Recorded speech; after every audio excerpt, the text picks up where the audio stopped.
once again thank all of you for being on time. It's refreshing. And much appreciated. Shukadev Goswami, Maharaj Parikshit, Narada Muni. Now the title here, 3 Lives of Narada Muni, is taken from a Bhakti-guided article called 3 Lives of Narada Muni some years ago. Because within the first canto Bhagavatam and the 7th canto Bhagavatam, in those 2 places we have very clear, explicit narration of Narada Muni describing who he was in previous lives. And then Narada Muni. That's the source of the title.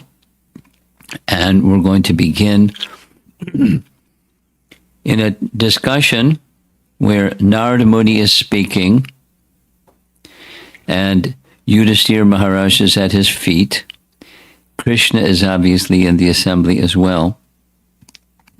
And on the occasion, Yudhishthira asks a number of questions. And one of the things that Narada does in giving answers to his many questions is to give his background. Who was he before he was Narada Muni? This is the first of those lives. Long ago, so much of this is going to be simply reading the verses, some explanation. So I don't like doing that, but it's on the other hand, it's nice because then you see at least the translation of the verses one after the next. Long, long ago in another Mahakalpa, a millennium of Brahma or a day of Brahma, Kalpa, I existed as the Gandharva, known as Upabarhana. I was very respected by the other Gandharvas. He's a leader amongst the Gandharvas.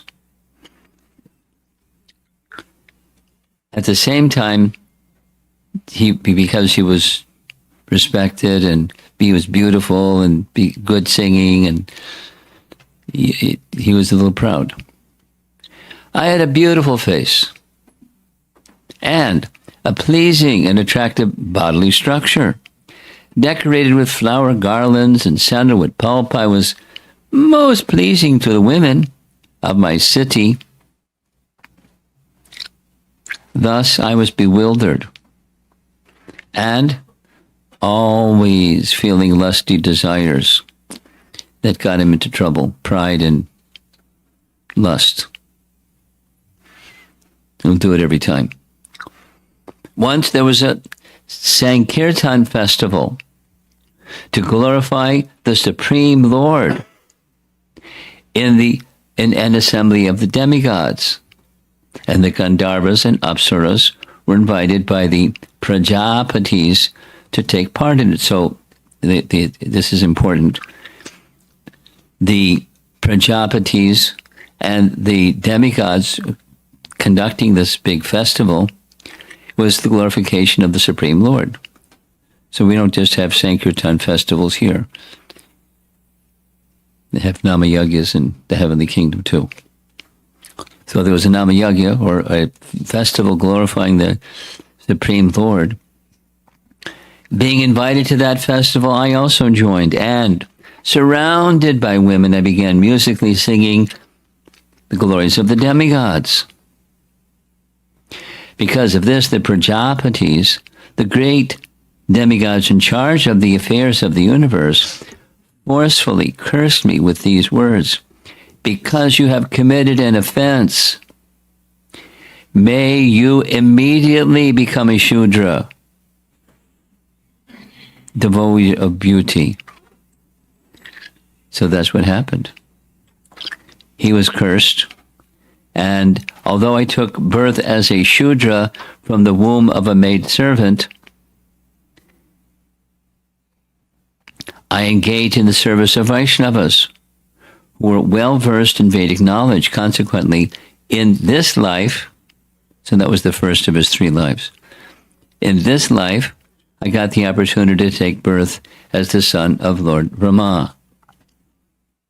So this was a previous day of Lord Brahma that this happened. And then in first canto, he's going to describe to Vyasadeva his life before he became Narada and then Narada, the spiritual master of Vyasadeva. So we heard about Vyasadeva. No, we're going to hear about Vyasadeva tomorrow. Now, a little comment. Many, many places, maybe 3 manys, many places, the life of Narada Muni is pointed to by acharyas as a step-by-step depiction of the 9 stages of bhakti. Rupa Goswami has 2 verses and then expands on those 2 verses in Bhakti Rasamrita Sindhu. There's 9 stages of bhakti, from Shraddha to Prema, 9 stages of bhakti. And I invite you, what I plan to do, not this time because of time, but I plan to have just a focus on the 9 stages of bhakti and how Narada Muni exemplifies or illustrates these 9 stages of bhakti. And it's a detail, but details are sometimes very nice. As dedicated and loyal and the esteem that Vishwanath Chakrabarti Thakur held for Rupa Goswami and wrote a whole book following the 9 stages of bhakti, his own commentary says there's 14. He just adds some additional ones as steps and steps and steps, and points in his commentary on this section which of the 14 does this passage, does that passage, and does the other passage correspond with the stages of bhakti. I'm mentioning it because it's nice to know what the stages of bhakti are, and it's nice to know that within the history of the Purana, Bhagavad Purana, those stages of bhakti are depicted earlier in the first canto. The stages are identified in the second chapter, one by one by one by one, and then illustrated in the life of Narada. I'm just mentioning it because you'll hear some phrases like taste. That's one of the stages of bhakti. It's a very elevated stage of bhakti. And then there's the less mature, and then there's the more mature, and then there's the highest maturity. So it's good to keep in mind. It's good to keep in mind that principles that will be present in an early stage will mature and still be the same principle, but a more mature form and stage of the same thing. I'll give up, for example, what's he talking about? For example, according to Rupa Goswami, and according to our experience, both, bhakti begins when there's some faith, and then there's the definition of what is faith in what, and what does it look like? What are different ways that faith can manifest itself, and where does it come from, and all those nice things. But Adau Shraddha, the beginning is the preliminary faith. In one place, Vishwanath Chakrabarti Thakur says, the 9 stages of bhakti have names, but they're just degrees of faith, and more faith and further faith up to the stage of prema, which is the mature fruit of faith. So stages of faith grown by devotional activity, devotional practice, and then devotional ecstasy and devotional love. There's degrees of faith. So the opening scene is, as you see, Narada is paying a visit to Vyasadeva. We're going to hear more about this tomorrow, because Vyasadeva, after doing what Vyasadeva does, mean Veda Vyasa, he divides the Vedas, compiles and divides the Vedas. All of his, vast work, he was feeling dissatisfied. And he was pondering, why am I feeling dissatisfied? And at the right moment, at the right time, zooming in from outer space, in comes Narada for a landing to ask, Vyasa, you don't look so good. What's wrong? And then there's discussion about why he's feeling the way he's feeling. So in that context, there's a conversation between the two, and it spans over the latter part of chapter 5 of Canto 1, and then the beginning parts of chapter 6 of Canto 1. We'll make a distinction between the two. And as it begins, so this is Narada describing to Vyasa who he was before he was Narada. That's the second. Upabarhana, the son of a maidservant, then Narada. There's a big gap of time in between. So this is just text. And the illustrations are from a nice, not exactly a children's book, but it's a very simple illustration book to go along with the history. So you'll see much of that. In the previous day of Brahma Kalpa Beta, different day of Brahma, before my present birth as Narada, because he was born as a direct son of Lord Brahma, very, very early in the day of Brahma, so previous day of Brahma, I was born as the son of a maidservant, engaged in the service of Brahmanas who were following the principles of Vedanta. So that's his mother paying obeisances to some sages. When they were living together during the 4 months of the rainy season, I was engaged in their personal service. What happened was some sages were invited to stay and take shelter during the 4 months of the rainy season at an ashram where Brahmanas lived. So the Brahmanas were the residents. The sages were visiting during the 4 months of the rainy season. His mother was engaged in the service of the Brahmanas, so naturally she also engaged in the service of the sages, and he's her little boy, the son of the maidservant, serving the Brahmanas. So he's bringing their meals and doing, simple things. Although they were impartial by nature, those followers of the Vedanta blessed me with their causeless mercy. As far as I was concerned, I was self-controlled and had no attachments for sports, even though I was a boy. In addition, I was not naughty, and I did not speak more than required. Now, for different reasons, mainly scheduling reasons, we're not going to be having a japa retreat. But in previous place, that was just in Phoenix, we had a japa retreat. And many of these points that are being presented here by Narada about himself are 100% consistent with recommendations in Hari Bhakti Vilas about how to perfect sadhana siddhi, how to have perfect devotional practice, how to have improve your chanting to the point of perfection.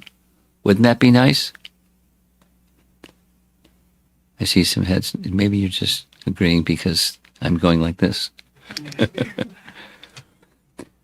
But to have that desire is more than just going like this. It's there's follow through. And Narada has a credential. He was already doing what Sanatana Goswami recommends in Hari Bhakti Vilas as principles for the rest of us that aren't in his position yet. And only once, by their permission, I took the remnants of their food. And by so doing, all my sins were at once eradicated. Thus, being engaged, I became purified in heart. So this is a teaching about bhakti, one of the stages of bhakti, for your information. In the sadhana stage of bhakti, it's described using the metaphor of a bhakti creeper or bhakti lata, the first two little leaves that come out of the soil, kleshagni and shubhada. Kleshagni, miseries are diminished and destroyed just from sadhana. The prarabdha karma is destroyed by sadhana. And here's a very nice concept that we learned about from our acharyas. Upalakshana is a nice word. The English word is metonymy. So when there's one word that's spoken, because often we hear not by Nam Abbas, even once, chanting Krishna's name, then so many nice things happen. Like all the sinful reactions of your past misdeeds can be eliminated just by Nam Abbas, even once chanted. So by this principle of it's repeated again and again, and again and again, and again and again, that when the nama is mentioned, it's implied the other 8 activities of bhakti by this principle of upalakshana. It's like dominoes. When you say one, it's connected and it has implications with the others and the others and the others. So rather than each time saying and the others, it's just one is stated with the understanding, those that understand the Sanskrit rule, by saying the one, it implies the others. So here's an example. He's just once, taking the prasadam of the sages. And at once, all my sins were at once eradicated. Prarabdha karma, gone. Just take prasadam of sages. You got to find some sages. You've got to be a sage and then distribute prasadam. But it's very powerful. And then etc. by upalakshana. And the other processes of bhakti, deity worship.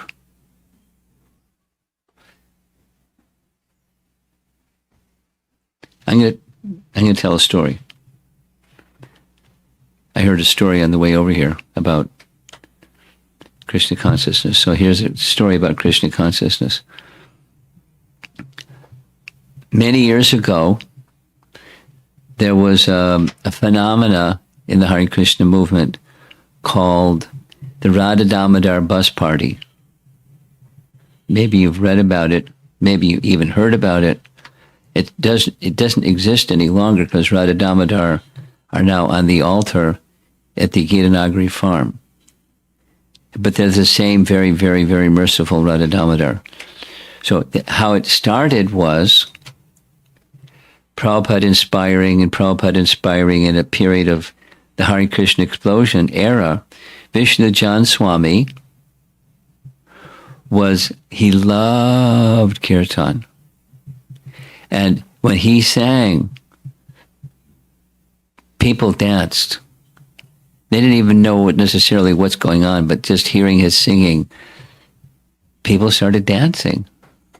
And he was dancing. Because anyway, very enthusiastic, very dynamic, very effusive personality, celebrity in the Hare Krishna movement. And after some time, you following Prabhupada's inspiration, he decided to get an old rented bus. And in the old rented bus, the buses that have bays underneath, in the bays underneath, he put all their sound equipment. And I remember, as a new devotee, hearing the recordings. Come on over on this side. There's space over on this side. Come on over on this side.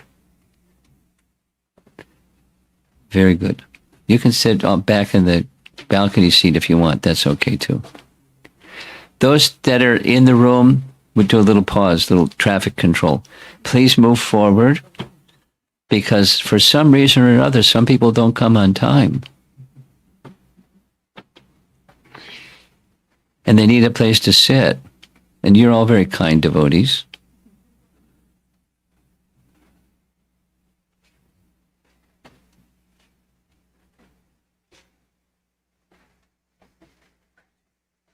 Thank you very much. Hare Krishna. Back to Vishnu Jan Swami. So he got a bus that had bays, and they had different devotees that knew how to play different musical instruments. There were some really interesting sounding instruments in Esaraj. You ever heard the name in Esaraj? Some musical people know what that is. So it's anyway. And then they hooked it up with sound amplification because it was just coming in. You attach something to the instrument and it goes into the broadcast system. And so they had this PA system, and it was, violins and Esaraj and this and that and the other thing and the other thing. And it was an orchestra. And they pulled all their stuff out of the bays and set up one of their main places that they went to was college campuses. And they had an advanced team that went to the college campus and got permission so they could, not get told to stop in a certain place. And then they had a concert. And then a book table over there. And so in course of time,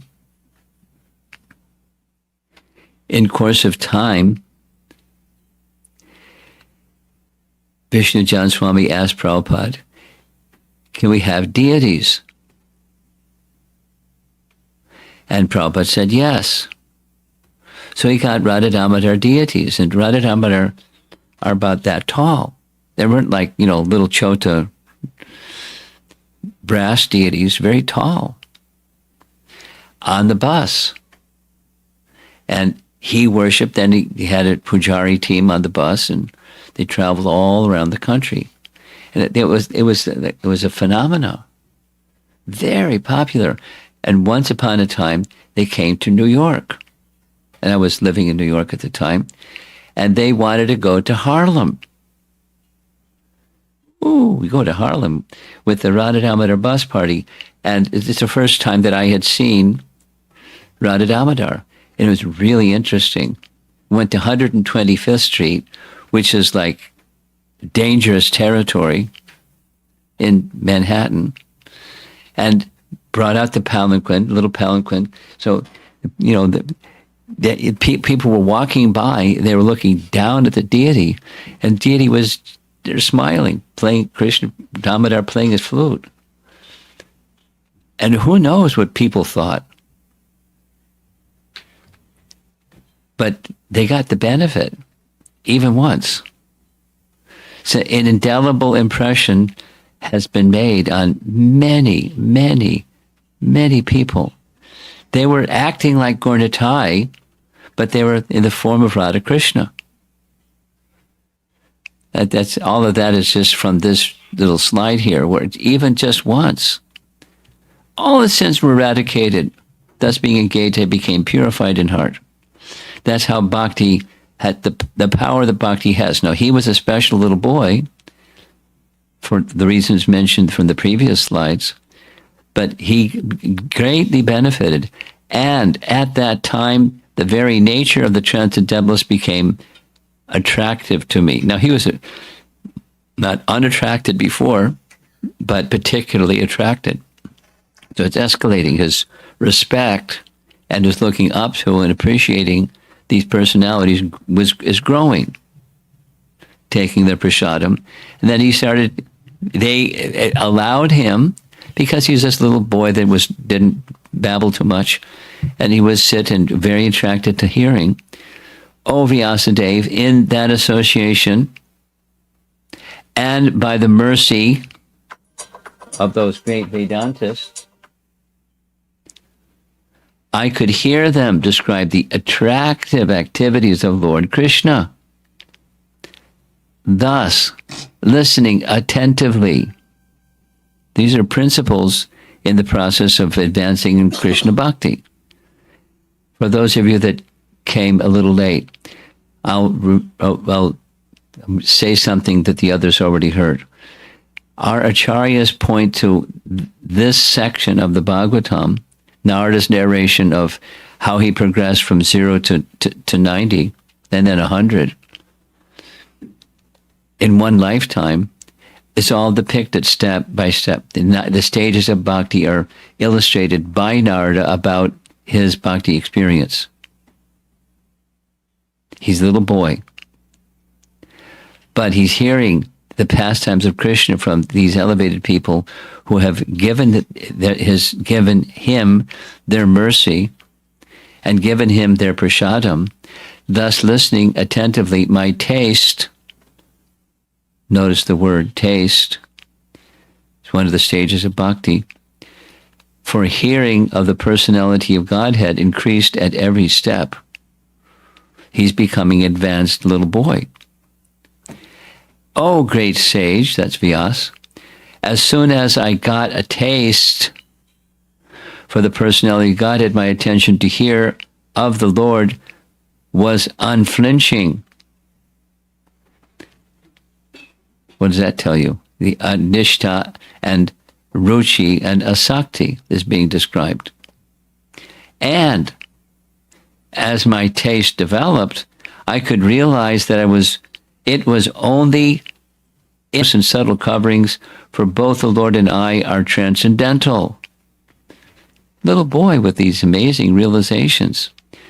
During 2 seasons, that's how it started, rainy season. So the sages are not traveling during the rainy season, and they decided they would stay a little bit longer, the autumn season. I had the opportunity to hear these great souled sages constantly chant the unadulterated glories of Lord Hari.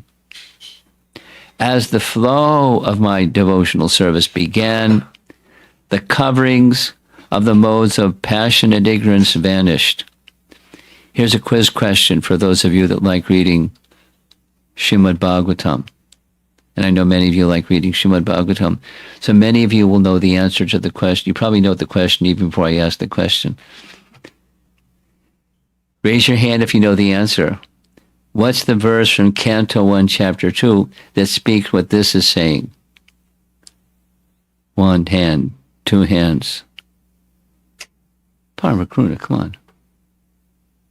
Tadarajas bhava kama lobhadaya cheta etaravid titvam sattve prasidati.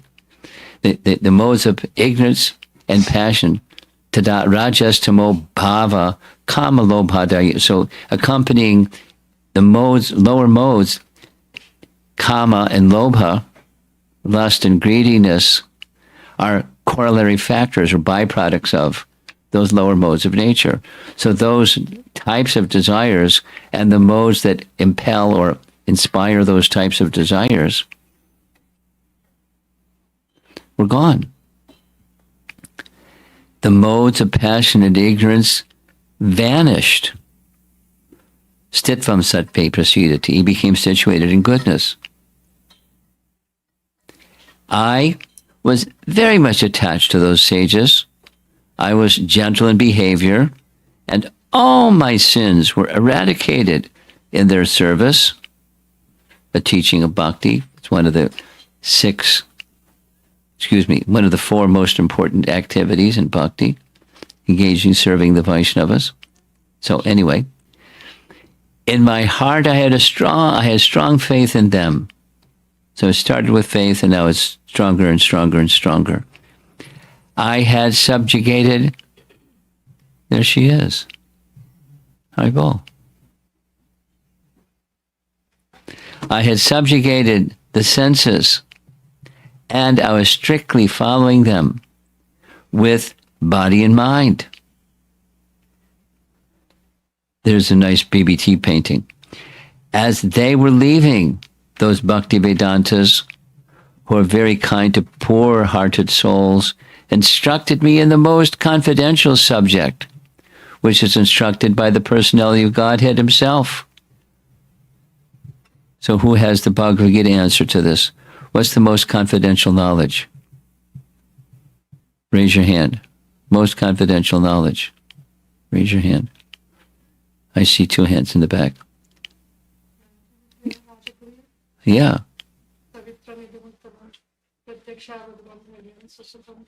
In English, please, for loud, slowly, so we can all hear. This knowledge is the king of knowledge, the most confidential of all. Rajaguyam, most confidential. Since it is experienced, I'm paraphrasing. Paraphrasing, that's fine. Since it is experienced directly, which is the highest. Your husband to the rescue. She know you. We know the Sanskrit. What's the English? And paraphrased is fine. I'm seeking his support. That's okay. Go for it. The essence of dharma, dharyam, pavitram, it's the purest, it's the topmost, and it is joyfully performed. There you go. Very good. 80. You got 80. 8 out of 10. Very good. So they gave him this confidential instruction given by the personality Godhead to Arjuna, and long before that to the sun god Vivaswan, and long before that it's in eternal science. So they gave this eternal science to this little boy. Look at this little boy. And they're giving their benediction mudra to the little boy, and they're giving teachings to the little boy. So that's the end of chapter 5. And they left. Now Vyasadeva wants to know what happened next. What did you do after the departure of the great sages who had instructed you in scientific transcendental knowledge before the beginning of your present birth? So here's a nice setting. There's the Himalayas in the background, and Narada sitting with Vyas. The great sages who had imparted scientific knowledge of transcendence to me departed for other places, and I had to pass my life in this way. So they've gone. He's still with mom. And his mother doesn't say anything about who his father is or was. He certainly had a father, but there's no mention of father. I came across something that I couldn't find it substantiated, so I won't even say it. But his mother was there. I was the only son of my mother, who was not only a simple woman, but a maidservant as well. So she liked doing simple service for others, and she liked naturally serving her little boy. Since I was her only offspring, she had no other alternative for protection. Now, he's a little boy. He's not going to protect her like the husband, but that's her shelter. She bound me with a tie of affection. He had affection for her. She had affection for him. You know, the parental relationship was full-blown. When I was a mere child of 5 years, I lived in a Brahmana school. So he's born the son of a maidservant. Noteworthy, those who were Brahmanas permitted him or gave him entrance into their Brahmana school, which was nice of them. I was dependent on my mother's affection and had no experience of different lands. That was going to change quickly. Once, my poor mother, when going out one night to milk a cow, was bitten on the leg by a serpent, influenced by the supreme time. So Kala Sarpa, the serpent of time, in the form, this particular painting is showing a cobra. Prabhupada's purport in this verse, 169, the poor boy was being looked after only by his affectionate mother, and yet the mother was taken from the world by the supreme will in order to put him completely at the mercy of the Lord. Now, just for those of you that did not attend the morning class the other morning, yesterday morning, it was Bhakti Siddhanta's disappearance day, and I showed something. I've been circulating this statement that he made from one of his books, where when difficulty comes to a Vaishnava, the Supreme Personality of Godhead is directly behind anything that happens to a devotee, because devotees are no longer under the care of the external. We are somehow, by mercy of Krishna, engaged in devotional service, Bhakti Devi, so we're in the care of the internal potency. So when bad stuff happens or misfortune comes, there's a purpose. And one of the purposes, at least that he's indicating, is the ardor and the faith is being tested. Tested in the sense of, like, stretched a little bit. There's so many examples of great devotees being put into difficult situations. It happens.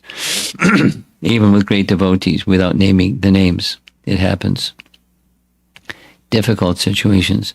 And Krishna is giving the opportunity through the difficulty that the shelters that aren't permanent anyways are taken away.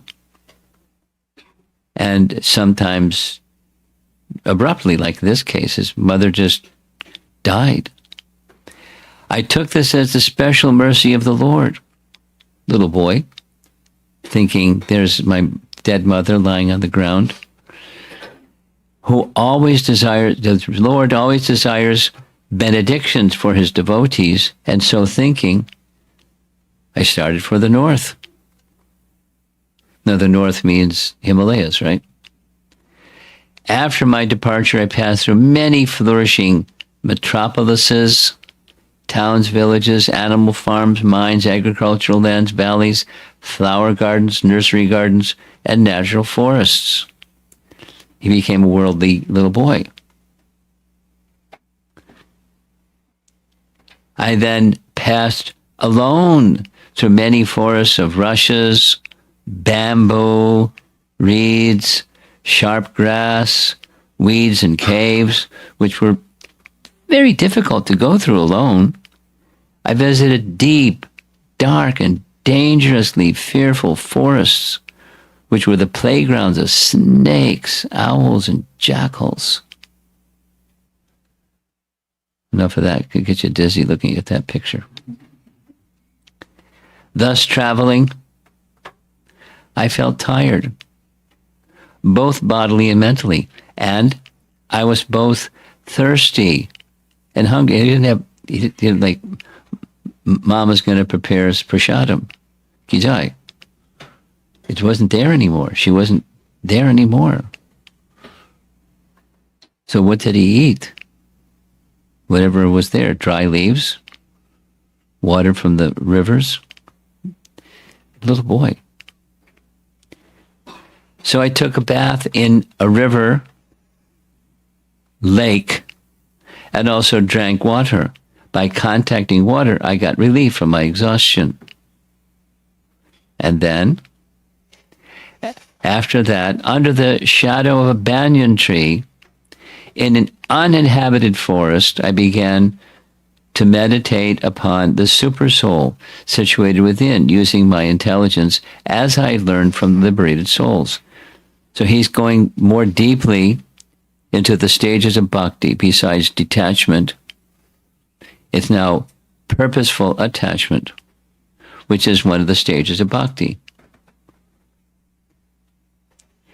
Those of you that have the opportunity and patience, I encourage you, invite you, and more strongly encourage you to hear the stages of bhakti as Vishwanath Chakravarti has outlined it in Madhurya Kandambini, because it's standard and it's a science.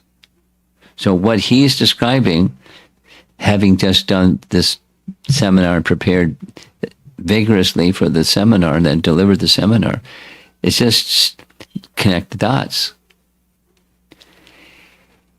According to Vishwanath Chakravarti Thakur, the stage of nishtha is a stage where intelligence drives your meditation.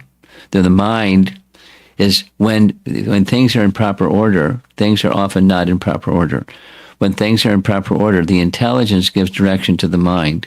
The mind then gives direction to the senses. The senses then interact with matter in an appropriate way, in alignment with higher consciousness. That's still in the stage of sadhana. So he is still in the stage of sadhana. He's not at the next stage yet that's coming up shortly. But he's following a practice. Those of you that like reading Prabhupada's books, this to me reminds me of Canto 2, Chapter 2. Or in Brihat Bhagavatamrita, when Gopakumar is visiting different places, he goes to Tapaloka and they're engaged in meditation. It's a practice that some people really like.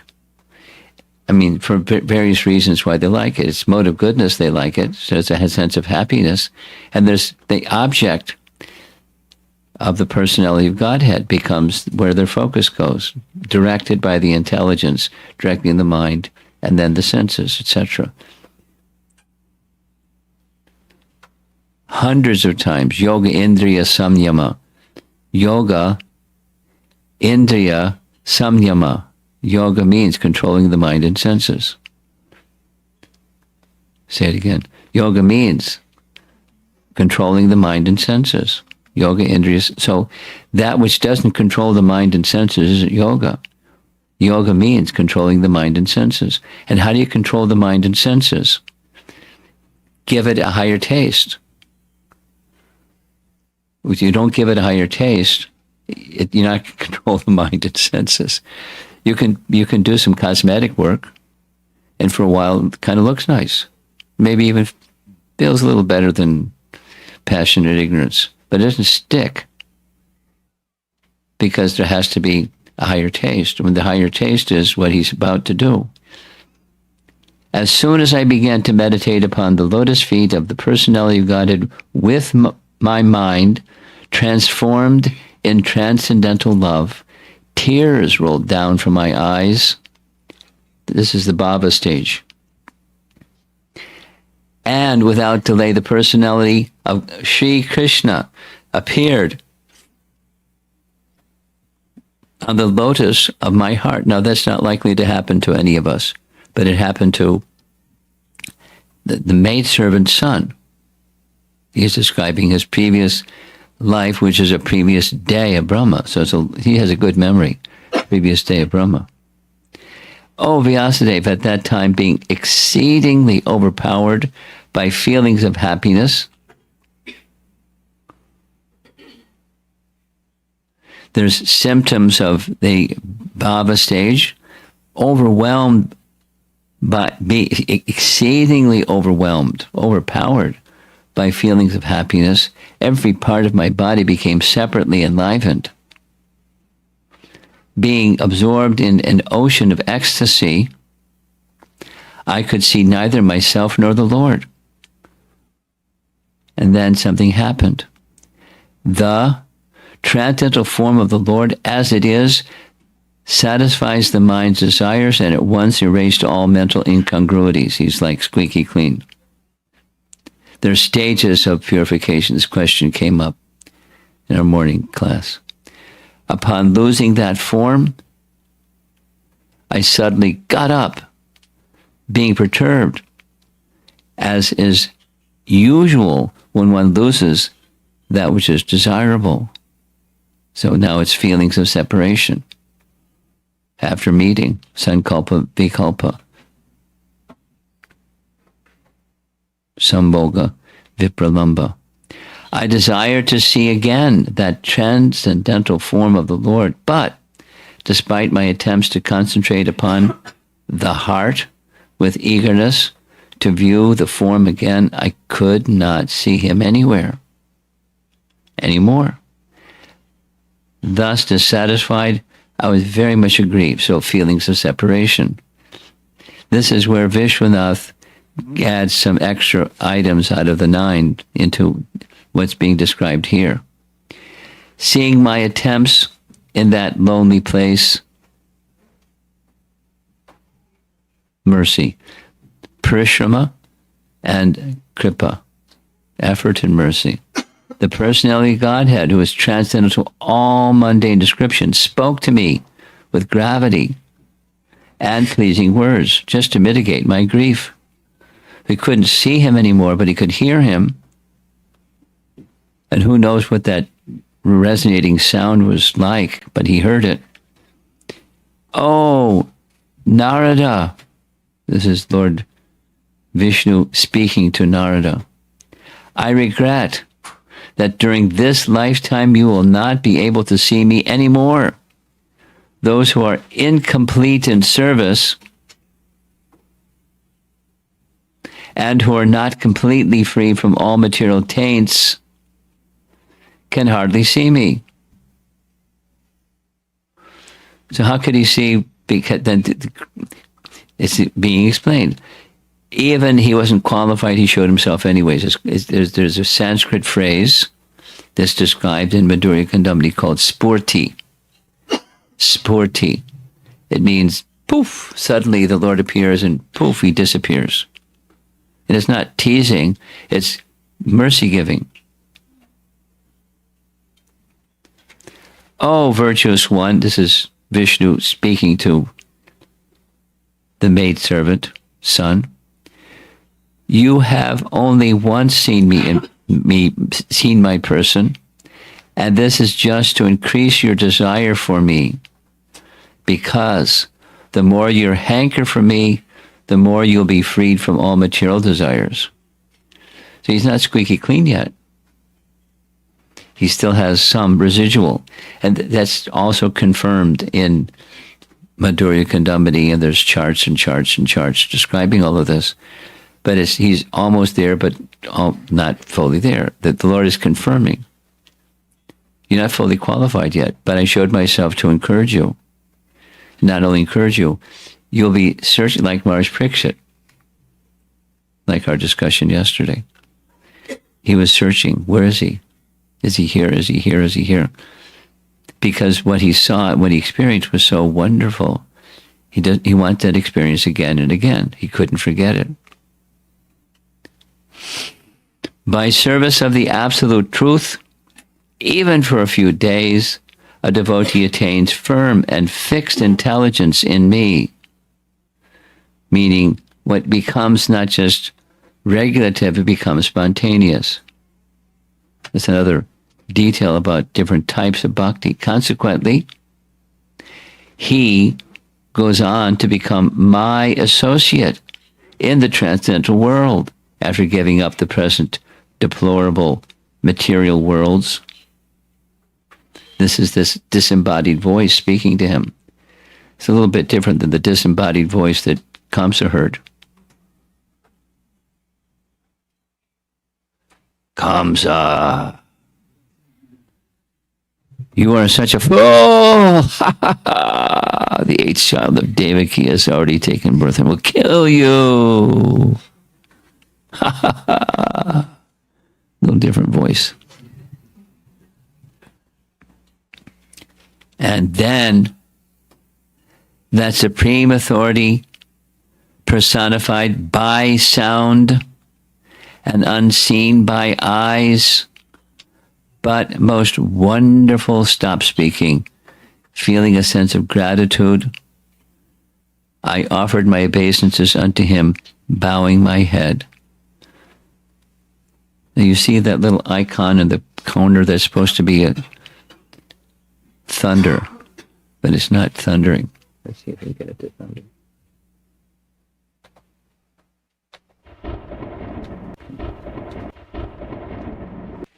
Don't work. Thus I began chanting the holy name and fame of the Lord by repeated recitation, ignoring all the formalities of the material world. Of course, he's off in the forest anyways. Such chanting and remembering of the transcendental pastimes of the Lord are all benedictory, because he had heard them all from the sages. So doing, I traveled all over the earth, fully satisfied and free from pride and envy.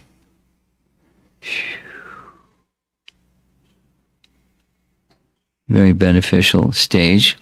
And then comes the conclusion. In due course of time, I, who was fully absorbed in thinking of Krishna and who therefore had no attachments, being completely freed from all material taints, met with death as lightning and illumination occur simultaneously. It's a good comparison. When there's lightning, there's illumination. And they don't one and then the next, they're simultaneous. And so the painting, the illustration is, there's the body, and from the body comes Narada Muni.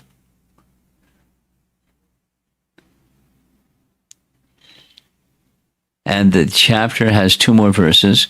Having been awarded a transcendental body befitting an associate of the personality of Godhead, I quit the body made of 5 material elements, and thus all acquainted fluid results of work stopped.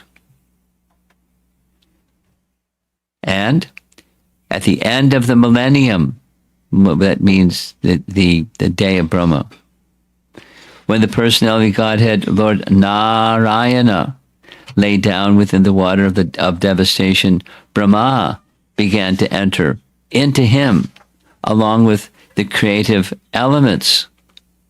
And I also entered through his breathing.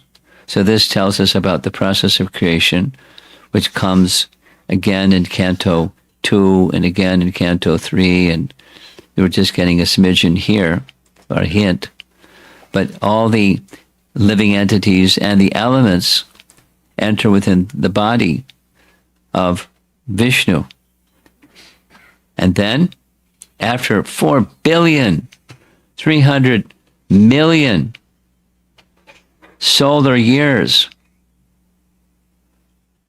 when Brahma awoke to create again by the will of the Lord, all the rishis like Marichi, Angira, Atri, and so on were created from the transcendental body of the Lord, and I also appeared along with them. So that's a nice painting illustrating all of this. Since then, by the grace of the Almighty Vishnu, I travel everywhere. So he's now Narada Muni, the third life, without restriction, both in the transcendental world and in the 3 divisions of the material world. This is because I am fixed in the unbroken devotional service of the Lord, and thus I travel constantly singing the transcendental message of the glories of the Lord, vibrating this instrument called a veena, which is charged with transcendental sound, and which was given to me by Lord Krishna. I'd like to have a musical instrument given to you by Lord Krishna. Here's a Prabhupada story. It's a nice Prabhupada story. All Prabhupada's stories are nice stories. When Prabhupada came to America, he had his Bhagavatams in the cargo of the Jaladuta, but he didn't have Mridanga. He brought with him a pair of kartals. I'm sure they were nice sounding kartals, but he didn't have Mridanga. So what did he do? He did what the hippies at the time did. Bongo drums. You know what a bongo drum is? You do. It's a two-headed drum. One side's a little bigger, one side's a little smaller, and they would tap the head of the drum. That the bottom is, the middle is hollow, and the bottom is empty. So at least at the time, that was drums. So, but there was the kartals, bongo drums. Srila Prabhupada played kartals and Allen Ginsberg played the bongo drums. You don't know who Allen Ginsberg is either. You heard his name? This young girl in the pink dress. You got a pink dress. Have you heard of the name Allen Ginsberg? No. Allen Ginsberg was, during Prabhupada's time, he was a celebrity. He was both famous and infamous at the same time. And what he was famous for was his poetry and being a leader, a visionary for the hippie movement. And he was infamous because he wrote his poetry on psychedelic drugs. And then he'd read his psychedelic poetry to a psychedelic drugged audience, and everyone would go, wow. That's his infamy. But he was like a celebrity. He's a well-known personality. And he had, my first time of meeting Prabhupada at the university I attended was Allen Ginsberg and Prabhupada were traveling together, visiting some colleges in America. And they were both on stage. Allen Ginsberg playing the bongo drums, Prabhupada playing the kartals and singing. And then Allen Ginsberg singing in the chorus of response. And when he sang, everyone sang because he's Allen Ginsberg. He's a big guy that inspired many, many, many people, at least in the hippie movement. So later, after Srila Prabhupada established, there was a temple established in San Francisco at Frederick Street.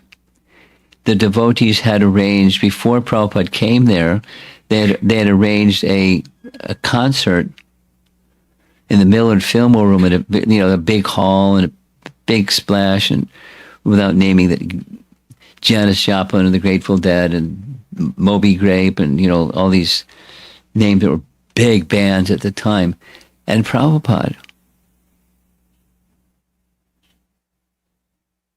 And when he came in, he spoke very simply. He turned the kirtan over to Allen Ginsberg. He requested Allen Ginsberg to lead the kirtan, and Allen Ginsberg led the kirtan, because when he's leading the kirtan, everyone's responding. And the place was like going wild. And then Prabhupada stood up with his arms raised in the midst of all these drugged out hippies and intoxicated up to the sky, and started, with his arms raised, started dancing. And as he was dancing and dancing, the whole place went nuts. They all got up and started dancing and dancing. And brought the roof down. Prabhupada fit in with such a wild audience. Because the holy name was there.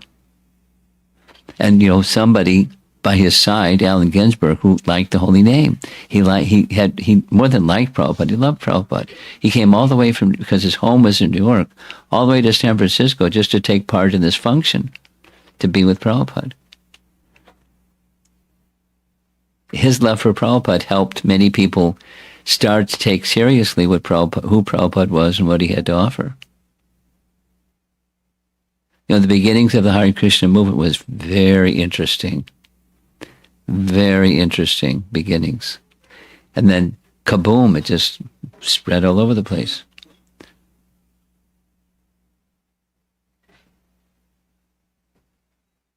Another little Prabhupada story. At the 26 Second Avenue, you've heard of 26 Second Avenue? Okay. Visit it sometime. 26 Second Avenue, little storefront on Second Avenue. Little storefront, little place. And Prabhupada had 3 evenings a week, classes on Bhagavad Gita. And one of the persons that came to that class 3 evenings a week was from the city of Buffalo. So a man volunteered to Prabhupada, I'll arrange for a rental of a place for you to have meetings if you send somebody here from 26 Second Avenue to go to Buffalo. So Prabhupada arranged Rupanuga. Then he was married, and he had a little son named Ekendra, and Ekyani was his wife's name, and they started a little center. And I came from that center. I didn't so much go to the center, but I came from what was happening at that place because Prabhupada made it happen.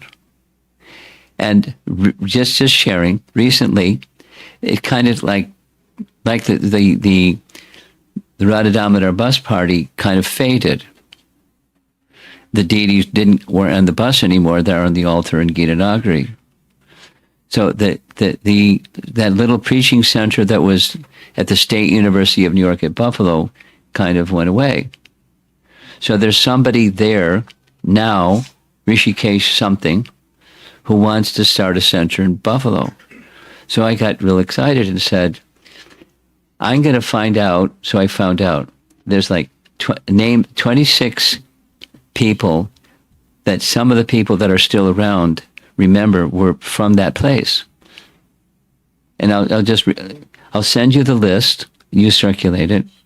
It's a doc file. A little bio of each of the persons.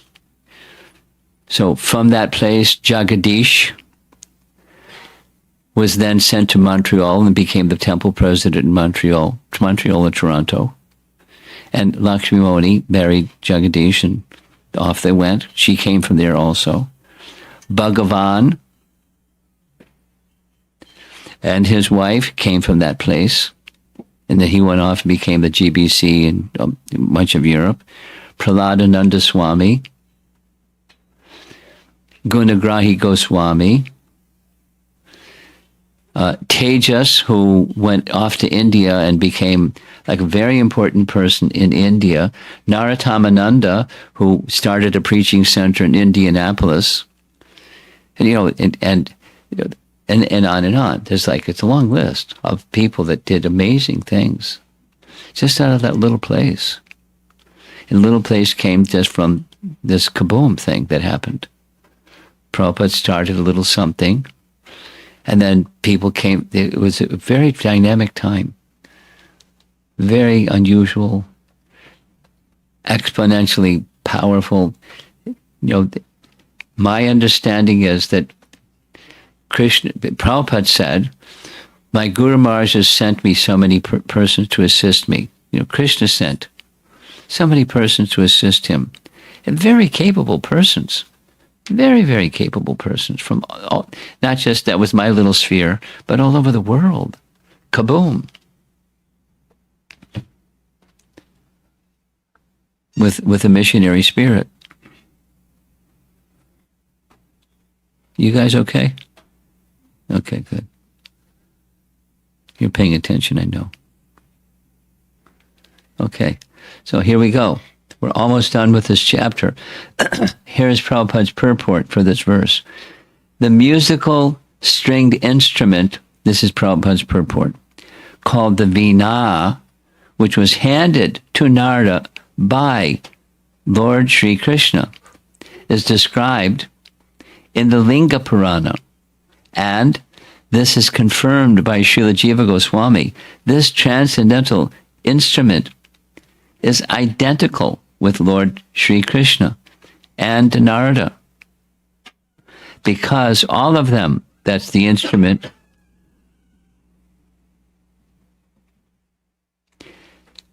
and Narada and Krishna are the same transcendental category. Now, when I started telling you a story that Prabhupada didn't have a drum, I got carried away with Allen Ginsberg playing bongo drums. But so for a long time, there was no drum. Then at a certain point in time, somebody was going to go off to India. So Prabhupada gave them a description of what a mridanga was, and he wanted them to, when they came back, to bring a mridanga. So how do you describe to somebody that's going to India what a mridanga is when they don't know what a mridanga is? So he gave a very elaborate description, what it is and what it isn't, because good definitions include both, what something is and what it isn't. And off they went. They got a mridanga. It's a very nice description.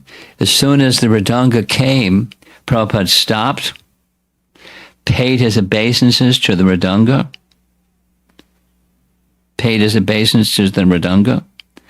took off his upper garment, his uttariya, and wrapped it around mridanga, teaching it as paraphernalia, tadiya paraphernalia of Lord Chaitanya, worshipable, because that which is used in the Lord's service becomes worshipable as the Lord.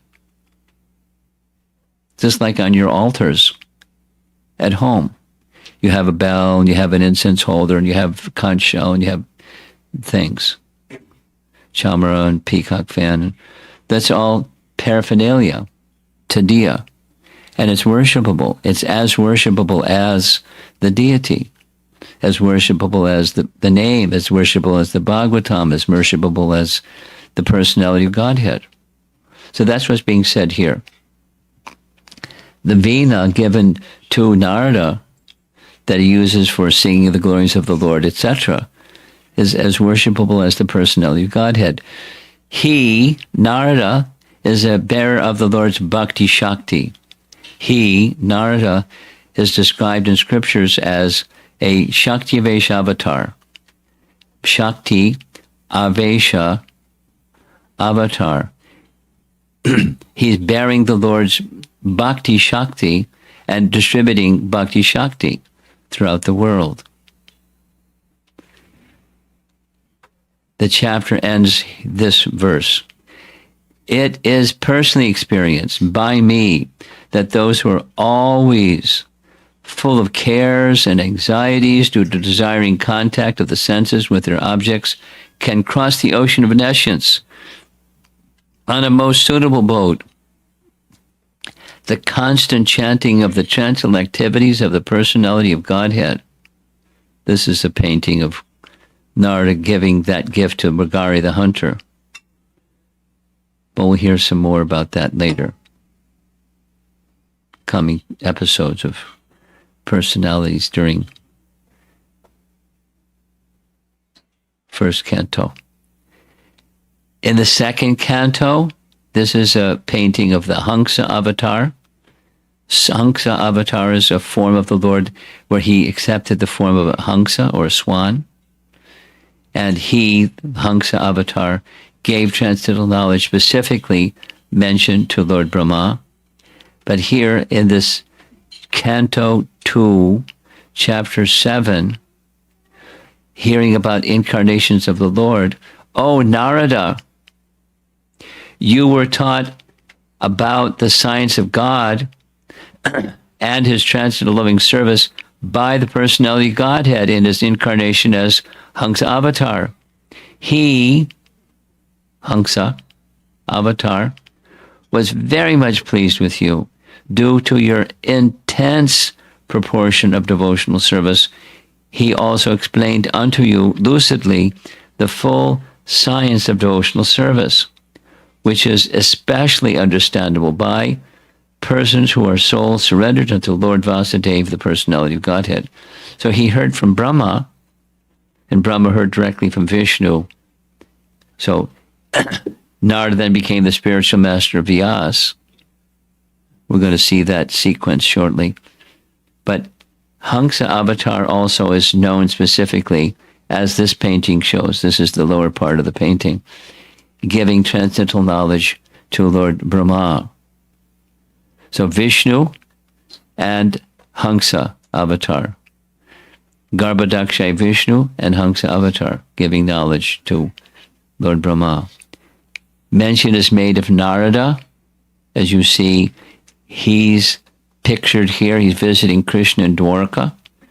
And Krishna worships Narada, literally, not figuratively. The personality of Godhead, Krishna, who is the incarnation of Narayana Rishi, the friend of Nara Rishi, thus worshipped the sage Narada according to Vedic regulative principles, welcoming him with sweet nectarian words. He, Krishna, addressed Narada as Bhagavan, or one who is self-sufficient, possessing all kinds of knowledge, renunciation, strength, fame, beauty, and similar other opulences. He particularly asked Narada, "What can I do in your service?" Now, in this particular pastime, Krishna is a Kshatriya, in the role of a Kshatriya at least, and Narada is in the role of a Brahmana, in the role of a Brahmana at least, and so the Kshatriya is honoring the Brahmana, which is appropriate. And we're going to end with this very quickly. I'll try to do it quickly. This is the Shakti Avesh avatar, giving Bhakti Shakti to many, many, many, many. Here are some of the many. He gave to Prahlad, Dhruva, Prachini Bari. We hear something about him and his sons, the Prajetas. King Vasudeva, Krishna's father. Magari the hunter. Daksha's sons, the Haryashvas and Savalashvas. Vyasadeva, Valmiki, Rukmini, and a cobra. He had a big range. He was the guru of a cobra. You know the story? You know the story? Okay. When we get to it, you can tell the story. She's making a face. So when Kayadu was pregnant with Prahlad, the demigods were going to take over they did what they were going to do and give her a hard time. Wait till the son was born and kill the son. And Narada said, no. Within the womb is a great devotee. Turn her over to me. I'll bring her to my ashram. So during the period of time that Hiranyakashipu was away doing his austerities, Narada was giving instructions to his mother. She asked for the benediction. Please make the arrangements so that this child in my womb is not born until my husband comes back from the forest. So he gave that benediction. And both the mother and Prahlad heard in detail the whole science of bhakti from Narada, the giver of bhakti. He gave to Dhruva. We know this Dhruva Maharaj story. You know the Dhruva Maharaj story? It's a nice story. Yes? No? Dhruva? Yeah. Yeah, okay, good. I like you guys are sitting in the front row and you're not spacing out. It's not really nice. It's really nice. I'm complimenting you. You're good listeners. Very good. So, although Dhruva had a get back at his stepmother, Narada advised him, you're not going to find Vishnu with this get back angry mood. You have to give up the angry mood. And he gave him reasons, and Narada and Dhruva said, what you're saying is correct, but I'm a Kshatriya and I can't do what you're saying, so please just give me a way I can get Vishnu. So he gave him away, and sure enough, he got Vishnu. It was like very intense. But in 6 months, he was in the fast lane. He realized the personality of Godhead. King Prajini Bari, very different type of person, certainly of age different. He was a king, and he was Vedic, but he was very much into the rituals of the Vedas, the Karmakanda rituals of the Vedas. Too much so absorbed in the Karmakanda rituals of the Vedas that Narada came and visited him and said all the right things. And the king understood what he said. And so he left the position at his rituals, and he left the kingdom and went to the forest to pursue a life of complete absorption in the personality of Godhead. And that had its pluses and it had its minuses, because he didn't turn the kingdom over to his sons. And when he was away, his sons were engaged in meditation in the sea. Meditation underwater. There's no cheating. So when they came out, the place was, everything was overgrown with trees. And Narada came to visit them. This is the prachetas. So you count them. 1, 2, 3, 4, 5, 6, 7, 8, 9, 10. There's supposed to be 9 of them, but the painting shows 10 of them. So Narada gave instructions to the prachetas. Here's Narada giving instructions to Vasudeva, Krishna's father. Narada giving instructions to Magari the hunter. And after Magari the hunter heard, there's details and details, there isn't time to tell all the details. He came again with Angira Muni, and see off in the distance there's this little cottage where he saw Narada Muni, and he came running to receive him, but he had to stop and brush away the ants, because he was before half killing animals. Now he won't kill an ant. Here's the Haryashvas and the Savalashvas, very celebrated section of the Bhagavatam, where Narada Muni completely transformed the sons of Daksha. You see, there's a big number of sons. Somehow Daksha was able to produce lots of sons, Haryashvas and Savalashvas. And they were sent to engage in austerities so that they could become performers of ritualistic activities and enjoy material life. And Narada understood their nature. He asked them some questions. They responded properly. So he gave them bhakti. And there's a very interesting section in Canto 10, Chapter 55. We're almost done. Yay, we're almost done. This is in Dwarka. Rukmini had a son, Krishna and Rukmini, the first wife of Krishna in Dwarka. The firstborn son was Pradyumna, and she found herself fascinated by Pradyumna, and she was wondering, why is this? So Narada came to visit and gave her instructions, why it was, who was Pradyumna, your son Pradyumna, in his previous life. And so then she could understand. He had form and features and color, complexion, everything like Krishna, but she was attracted more than just to a son that looked like her father. So he explained what's the reason behind it. Okay, now it's your turn. You up for it, or are you too shy?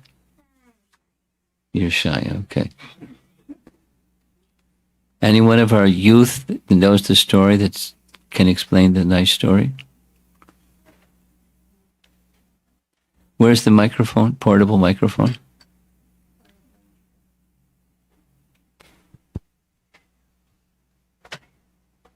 You're having a little huddle. You know the story? Yes, you. Here's the microphone. Speak into the microphone. I'll correct you if you get off. So I don't really know all the details. It's okay. Yeah. Just do basics. So basically, there was this man who came to Narada Muni, and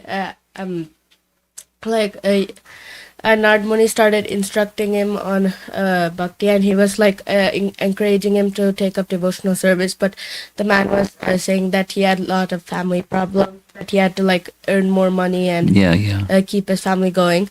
So Narada Muni said, okay, I'll come back later. So Narada Muni came back later when this person was old. Was an old person. So and encouraged him to take up devotional service. So the man again said that he had to take care of his grandsons and his sons weren't doing the work properly. There's no end to it, right? Yeah.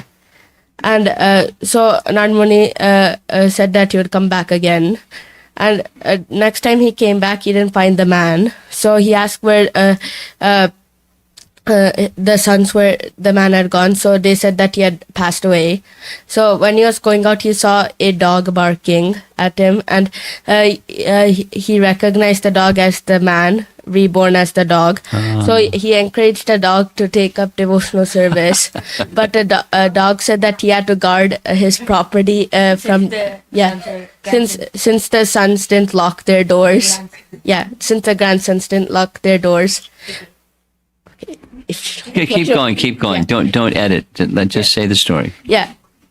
So Narada Muni said that he would come back, and next time he came back, he didn't find the dog. And when he asked, they said that the dog had died. So he was going back when he saw a cobra hissing at him. So he recognized the cobra as the dog, which was the man. So he encouraged the cobra to take up devotional service, but the cobra was saying that he had to guard the house from thieves because thieves would come in that area. So Narada Muni went inside the house and informed the residents that there's a venomous cobra in the backyard.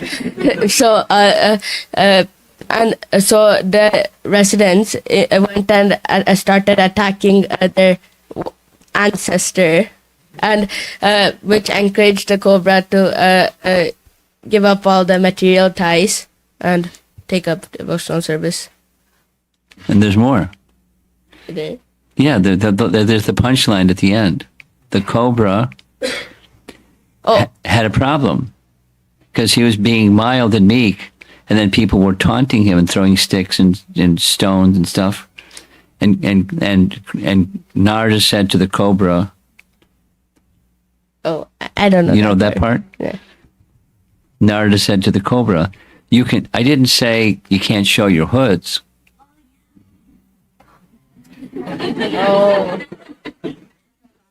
Oh. So he made the cobra into a Bhakta cobra. Very powerful. Narada Muni. So that's it. That's our Narada Muni Katha. And let's see if there's some discussion. Narada Muni Ki Jai. I see a hand way in the back. Just pass the microphone back. Take the microphone and pass it back, please.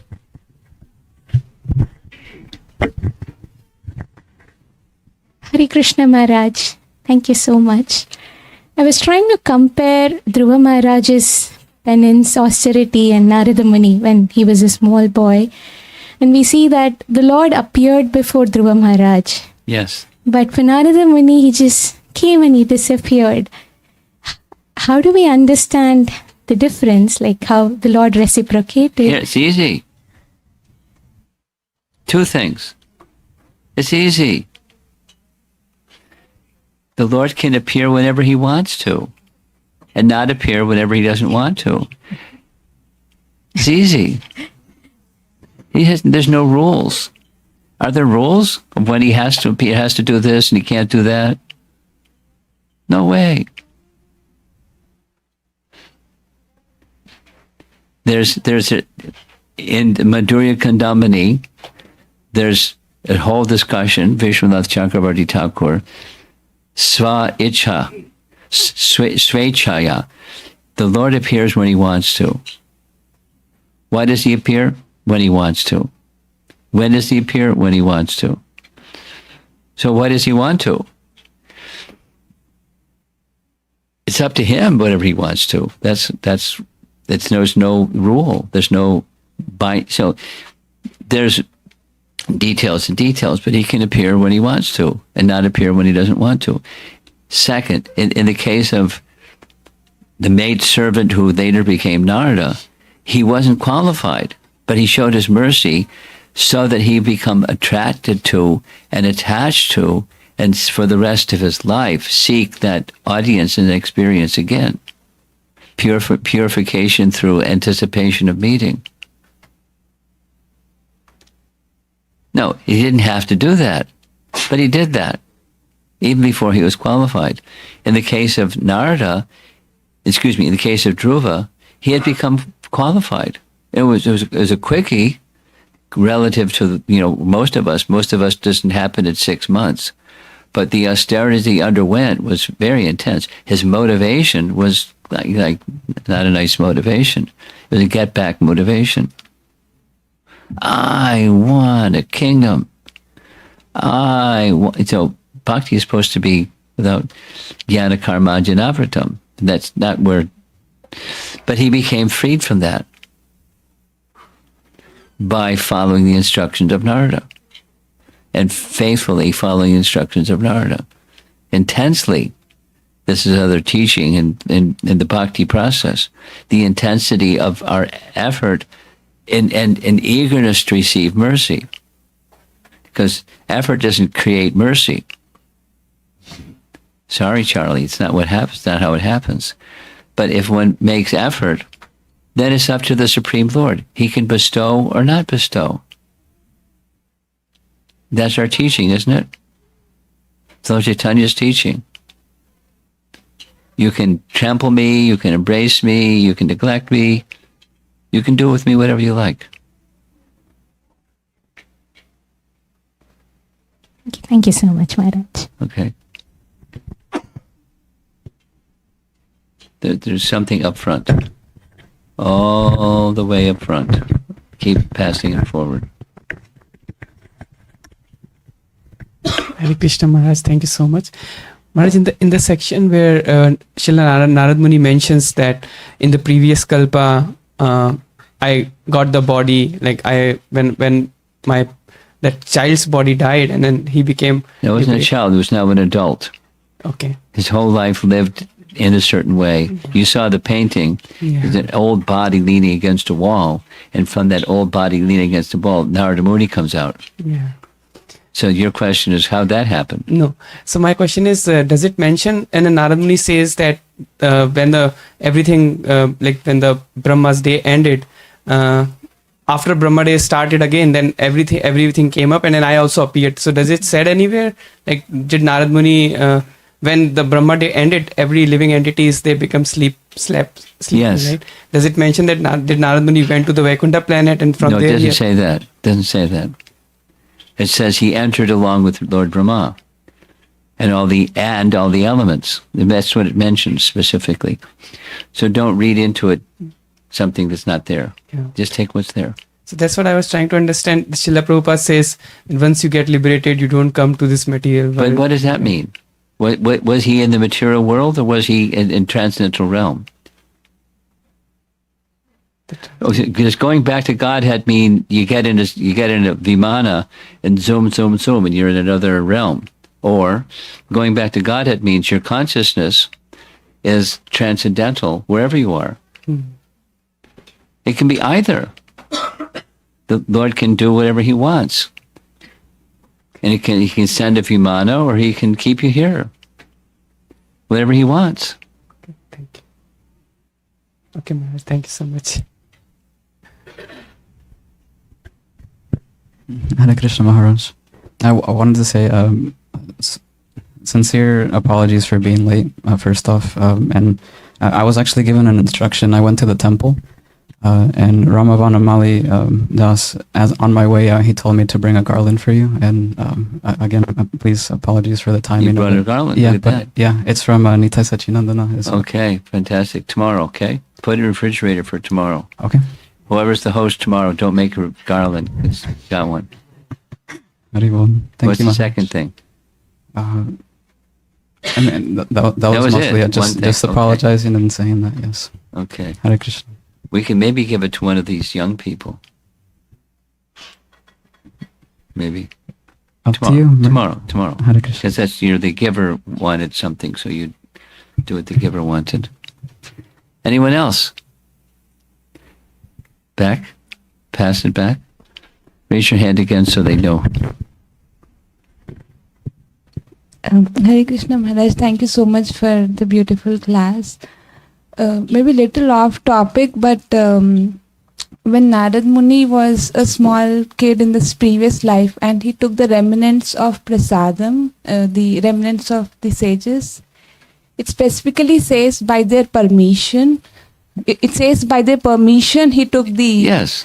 So I was just wondering what is the etiquette, because he was anyway serving there. He could have taken the prasad, the remnants after they are done. But he was a little boy. And they were happy to give, and he was happy to receive. But he didn't just take. He waited till they said, "Here, please take."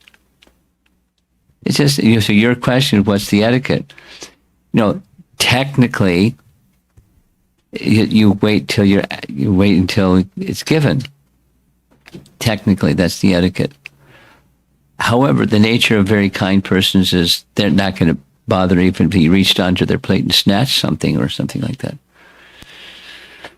So there's differences of love depending upon the individuals involved in the exchange. But that was his nature. His nature was, the etiquette was according to his nature. When permission was given, then he did, and not until. Thank you, Maharaj. Yes. Hare Krishna Maharaj, you mentioned that the Prajapatis cursed Narada Muni in his previous life to be born as a Shudra. I mentioned it because Narada mentioned it. Right, Maharaj. Two questions related to that. Why is that a curse being born as a Shudra? And second, in Bhagavad Gita, you also mentioned that you're not born as Shudra, it's your inbuilt qualities that make you Shudra or a Kshatriya. So how is he born as a Shudra is the question. Okay, I didn't get the first question. What was the first question? The first question was, why is it a curse to be born as a Shudra? When is it a curse to be born as a Shudra? Why is it a curse to be born as a Shudra? Less fortunate. So he was in a heavenly realm, and to go from the heavenly realm to the earthly realm, that's a fall down. Because it's less fortunate.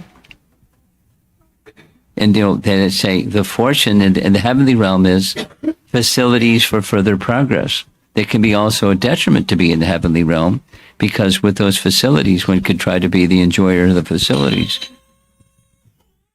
and become attached to the facilities and proud I've got this opulence and that opulence and so forth.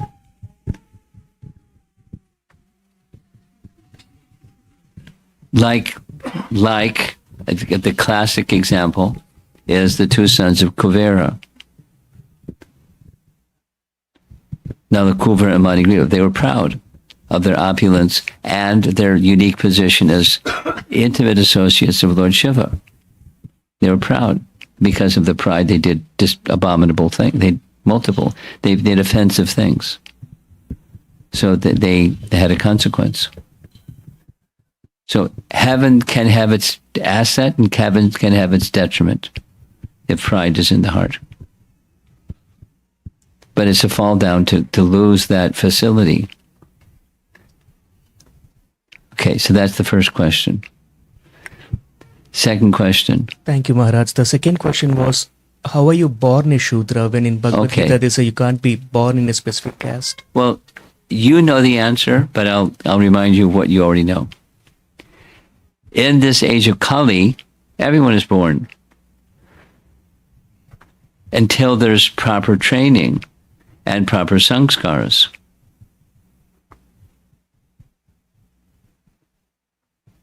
Right, Maharaj. Thank you. So everyone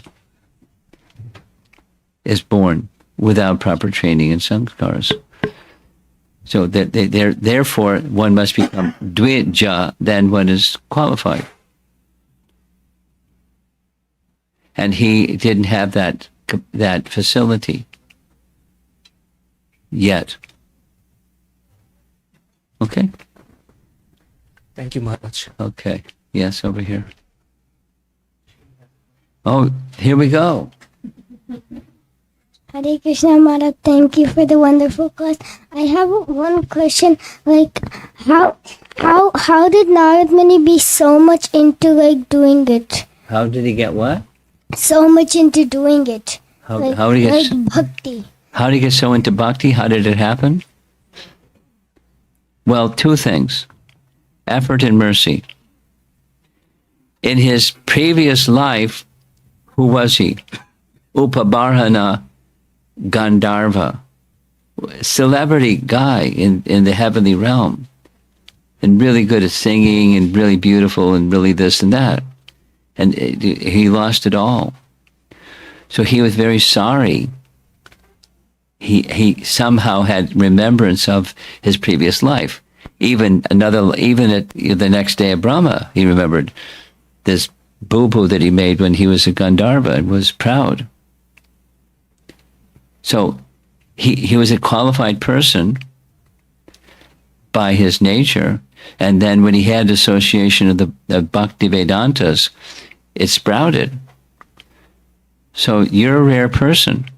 I mean, some of us are very fortunate just to have devotee association when you're young. I was mentioning it to this other fellow the other day. Same for you. You're very fortunate. So where'd that fortune come from? Something back there. Some, according to Bhagavad Gita, some pious activities not yet completed. Devotional service not yet completed. So you've been arranged, it's been arranged for you by Krishna that you get association devotees even when your body's little. And then take proper advantage of it. Don't misuse it, the opportunity. Take good advantage of it. So in his previous life, he was this elevated person. And then he became this born a son of a maidservant. But he got fantastic association. Same for you. Same for, some of our younger devotees. It's a great fortune. Cherish it and use it well. Does that answer your question? Thank you, Maharaj. Okay. Over here. Hare Krishna, Guru Maharaj.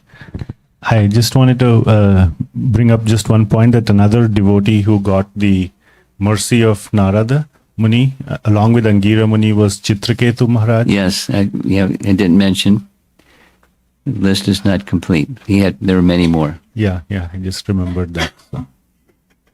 Chitraketu became a pure devotee. From a very attached man. Super attached man. Super attached man. Pious, but very attached. Okay. Anything else? Okay. Go ahead. So my understanding is that Narada Muni is a Shakti Avesha or avatar. I'm wondering. My question is, did he become one, or was he always? Well, what do you think? When he was Upabarhana, was he a Shakti Avesha avatar or not? No. Okay. You've answered your question. Thank you very much. Okay. All right. Thank you. Upstairs, on the stairs. Pass it up.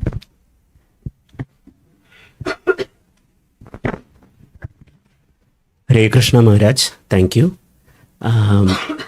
My question is, so we hear about Narad Muni developing those realizations and coming to the stage of Bhava and Prema. But in the second canto of the Srimad Bhagavatam, he raises a series of questions to Lord Brahma, which indicates as if he doesn't know. Oh, that's okay. That Sanatana Goswami did the same thing with Lord Chaitanya. And Lord Chaitanya's reply when he asked questions that he already had the answers to, Lord Chaitanya said, we read it. Lord Chaitanya said, You already know these answers. You're just asking for purification. So then he gave the answers. So one can ask questions with one already knows.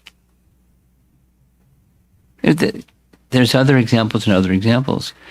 When there's discussion, there's respect for a very learned person.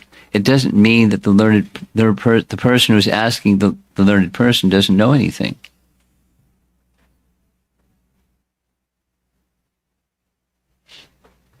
They may be in full knowledge, but they want to hear from the realized source that which they may already know and get further realization, further purification, etc. That's the nature of association amongst elevated souls. No problem. He already knows the answer. He's asking the question anyways.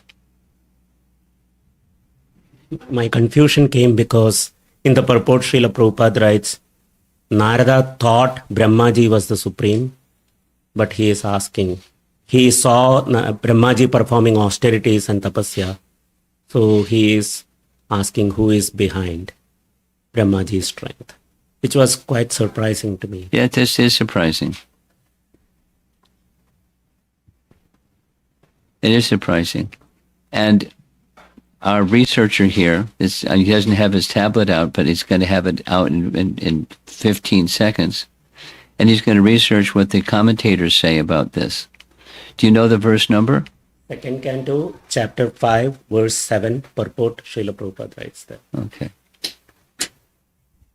Between the two of you, you do some homework and see if you do some homework on behalf of the rest of us and see if you can find an answer to that question. It's a nice question. Why is he thinking that Brahma is the supreme? He's Narada. He's not like the Yamadutas asking Yamaraja, we thought you were supreme. Who is this? Who are these other people? It's a good question. And I want to read something and we're going to end. I hope I can find it quickly.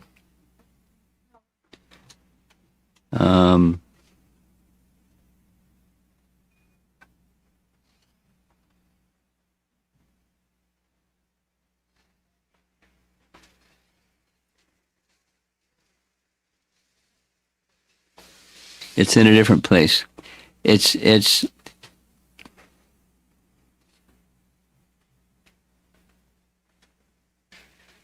if I can find it.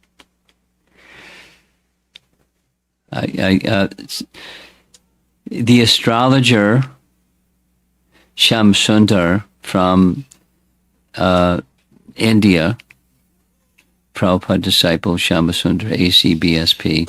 There's two of them. Prabhupada gave the same name to two personalities, so it's not the one that's up here, but it's in India.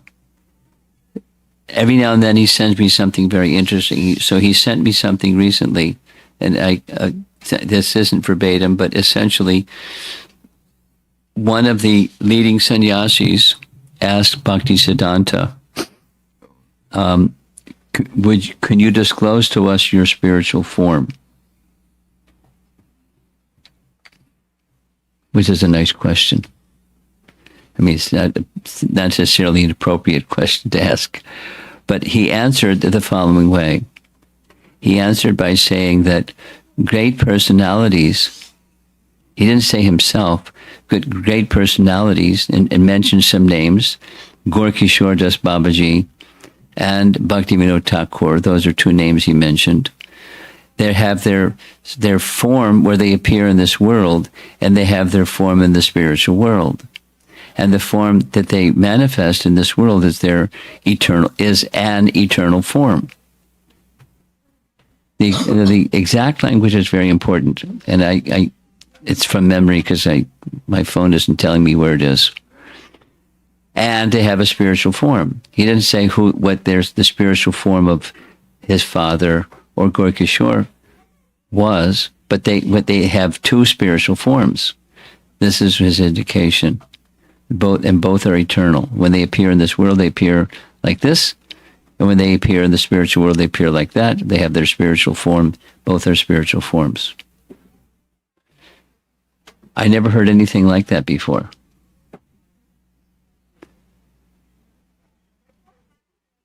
So with that, we're going to end. You have something online or your own? Okay, go ahead. Just a comment or addition to what Madhavhari Prabhu was asking about Narada Muni thinking of Lord Brahma as Bhagwan. You found an answer? Kind of. Kind of. Here we go. Save you your homework. In the same chapter, in the purport for 10th verse, Srila Prabhupada in his... So this is 7, 2, 7, 10? 2, 5, 10. 2, 5, 10? Yeah, in the 2, 5, 10 purport, Srila Prabhupada writes... Go ahead, read. The questions may be asked why Naradji was not aware of the Supreme Lord and why he misconceived Brahmaji to be the Supreme Lord, although factually he was not. A liberated soul is never bewildered by such a mistaken idea. So why did Naradaji ask all of these questions just like an ordinary man with a poor fund of knowledge? There was such bewilderment in Arjuna also, although he is eternally the associate of the Lord. Such bewilderment in Arjuna or in Narada takes place by the will of the Lord, so that other non-liberated persons may realize the real truth and knowledge of the Lord. The doubt arising in the mind of Narada about Brahmaji's becoming all-powerful is a lesson for the frogs in the well, that they may not be bewildered in misconceiving the identity of the personality of Godhead, even by comparison to a personality like Brahma. So what to speak of ordinary men who falsely pose themselves as God or an incarnation of God? Research done. Srila Prabhupada ki jai.